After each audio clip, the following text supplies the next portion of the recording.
Dans mon précédent épisode, je t'ai parlé d'un club de Kung-Fu qui m'a fait perdre du temps. Et aujourd'hui, je vais te parler d'un autre club qui, lui, par contre, m'a trahi.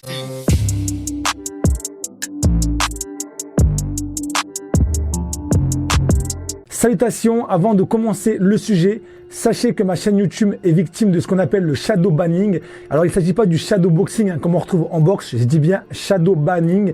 Je vous invite à vous intéresser à ce phénomène, de plus en plus de youtubeurs en parlent. Pour que vous puissiez comprendre très rapidement, le shadow ban consiste à réduire de manière furtive votre visibilité sur la plateforme ainsi que votre audience, ce qui explique ces incohérences quand on voit des youtubeurs qui ont des milliers d'abonnés comme moi et qui malheureusement ne touchent qu'une faible partie de leur audience.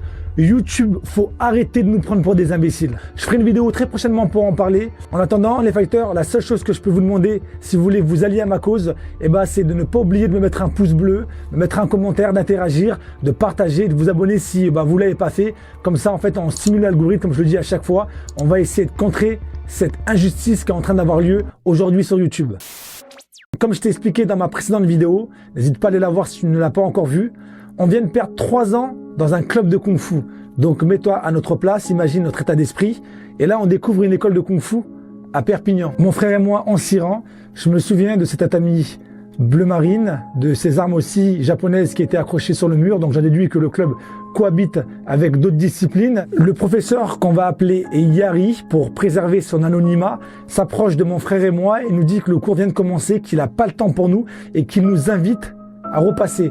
Donc nous, on trouve cet échange assez désagréable, même glacial. On repart et quelques jours après, on décide de se rendre à l'école et on commence enfin notre premier cours. Déjà quelque chose de positif, on s'aperçoit que les tenues ont évolué. En tout cas dans ce club, il ne s'agit pas d'un truc qui ressemble à un tipi, mais d'un t-shirt rouge avec un dragon couleur or derrière. Donc là, on se dit qu'on va être beaucoup plus à l'aise dans les mouvements. Et on apprend ensuite que les moines de Shaolin vont venir donner un stage dans ce club. Donc mon frère et moi, on est contents. Un stage auquel on va pouvoir participer. On compte les jours et enfin, on y arrive. Les moines de Shaolin se retrouvent pour la première fois devant mon frère et moi. 3 moines de Shaolin pour une vingtaine d'élèves. Alors après, est-ce que ce sont vraiment des moines Shaolin?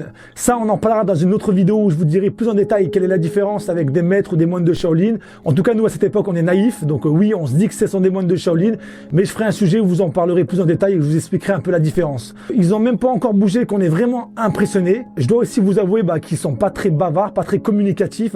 On sent qu'ils installent une barrière avec nous, enfin avec l'ensemble des élèves, en fait, finalement.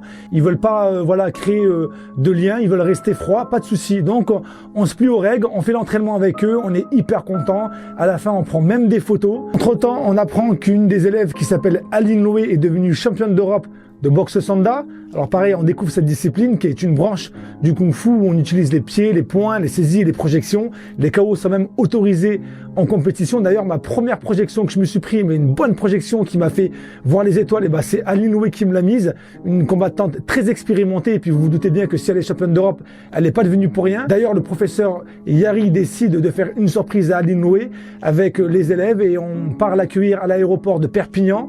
On vient avec une banderole. En fait, on est motivé, quoi. Mettez-vous à notre place. On a perdu 3 ans dans un club. On est motivé, déterminé. Donc, si on peut s'impliquer au sein de cette école, on le fera tout en espérant qu'on ne rende pas jaloux des élèves. Et là, il va se passer quelque chose d'incroyable. Quelque chose qui s'est déjà passé dans le passé, dans l'ancien club. C'est que des élèves qui ne viennent pas régulièrement en cours vont venir vers mon frère et moi et vont nous demander en fait tout simplement de les mettre à jour, de les aider à progresser, à travailler leur technique alors que nous on est des simples élèves et forcément vous comprenez bien qu'encore une fois ça va instaurer un malaise entre nous et les enseignants. Et je vais vous parler aussi d'un enseignant qui s'appelle Petit Jean, qui était un assistant du professeur Yari. Petit Jean, retenez bien ce prénom. Tout au long de l'année, cet assistant nous a mis en confiance. Il était très accueillant, très gentil, très pédagogue. On l'appréciait énormément. Et là, à un moment donné, on s'aperçoit que mon frère et moi, les choses se répètent. On a peut-être quelque chose. Avec modestie, on se décide d'aller voir l'enseignant, Yari, et lui dire, voilà, mon frère et moi, on a une idée, on aimerait, pourquoi pas, si c'est possible, prétendre un jour à l'enseignement. Est-ce que tu accepterais de nous former, de nous faire passer les diplômes nécessaires, enfin pour pouvoir en tout cas prétendre à un jour devenir enseignant. Donc Yari nous regarde et nous dit oui, bien sûr, c'est possible. En plus, vous avez une licence. L'année prochaine, vous en aurez une deuxième.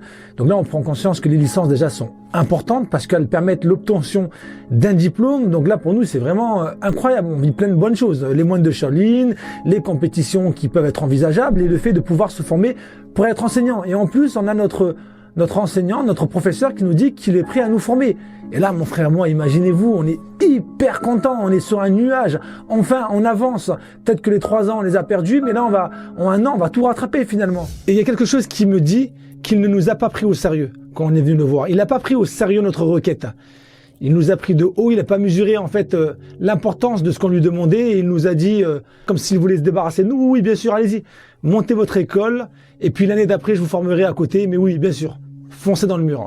Mais il y a un paramètre qu'il a oublié, c'est qu'en face de lui, il avait 2 frères déterminés, 2 frères nés sur le signe du dragon et qui avaient la rage de vaincre.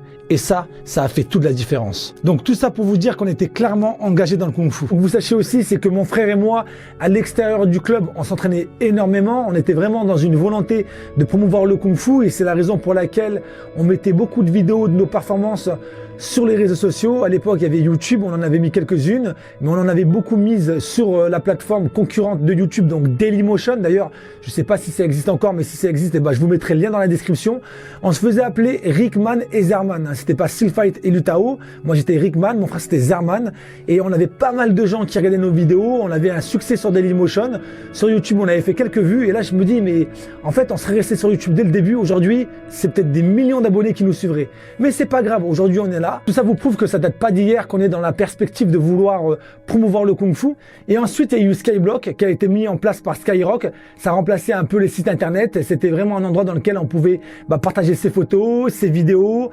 On pouvait aussi avoir des amis qui avaient des blogs. C'était très intéressant parce que ça remplaçait un peu tout ce qu'on trouve aujourd'hui. Aujourd'hui, c'est vrai, il y a Instagram, Twitter, Snapchat, il y a plein de réseaux sociaux. Et Skyblock, ça a été un des premiers qui a eu un gros succès. Aujourd'hui, bon, plus personne va sur Skyblock. D'ailleurs, nous, on en avait un qui s'appelait Kung Fu-66. Je pense qu'il existe toujours. Si c'est le cas, je vous le mettrai dans la description. Et voilà, on était très actifs, on partageait notre passion. On avait vraiment une petite communauté de personnes qui nous suivaient, qui nous laissaient des commentaires. D'ailleurs, ça ne m'étonnerait pas que nos vidéos soient toujours disponibles sur la plateforme Dailymotion et YouTube, ce qui vous prouve à quel point qu'on était là dès le début. Et je vous mettrai des liens de nos vidéos si je les trouve dans la description. Donc revenons à nos moutons. La saison se termine normalement. Et la saison d'après, nous envisageons de nous réinscrire. Nous nous retrouvons devant Yari ainsi que son assistant Petit Jean. Et ce qui va se passer va changer à tout jamais le cours de l'histoire. Ils nous refusent l'accès dans leur école sous prétexte que parce que nous avons une école sur Kabestani, nous pouvons leur porter concurrence. Et là, on s'est dit depuis quand des clubs de Kung Fu ne peuvent pas coexister ensemble, sachant que le club de Kung Fu à Perpignan était déjà en relation avec un autre club dans un village.